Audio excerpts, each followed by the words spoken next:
Ay, nako. Ito na naman yung aming kalaban. Itong ulan.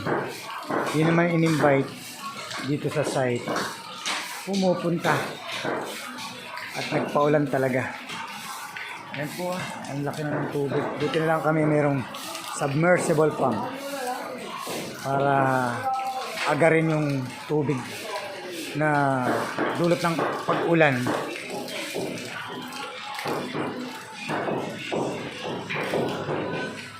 Ay, nako. Buti na lang. Pwede sa loob magtrabaho. Pwede magpatuloy sa loob.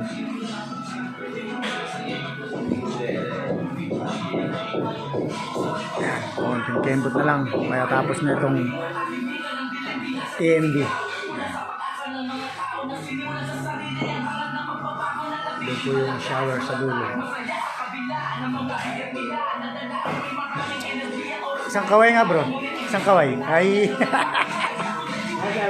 Kung ating master tile setter. Talaga pong dibdiba ng kanyang pagtatrabaho. Saan ba dinidedicate? Dedicated sa family. Yun. Rasa.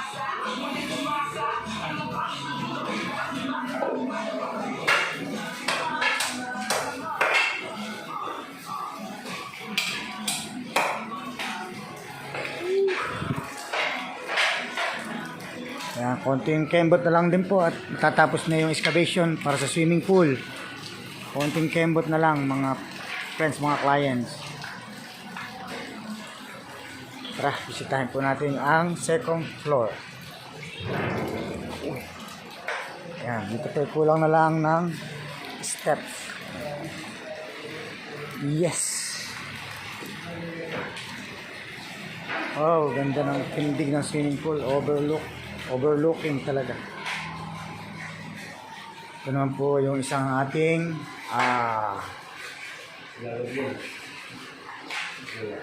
TMB. Ayan.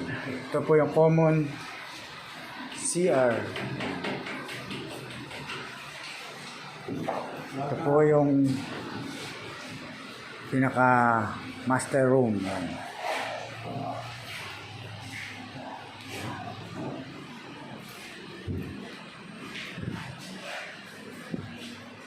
Ayan, ano lang po yan.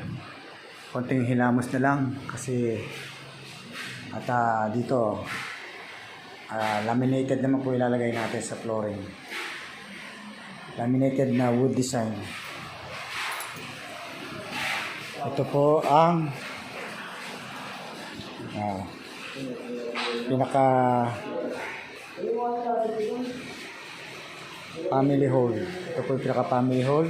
Ito po sa room, sa left side room, master room. Ito po ang common CR o TMB. Ito naman po ang entertainment room area. Ayan. Siyempre, dito po yung overlooking private o family swimming pool. Talagang hinahanap po talaga tayo ng ulan, no? Konting kembot na lang. Yan. Dito naman po ay terrace sa itaas. Yan. Lalagyan pa po ito ng bubong. Polylight po ang ilalagay natin. Polylight. Yung po ang gusto ng ating customer na si Judge. Manny o Emmanuel.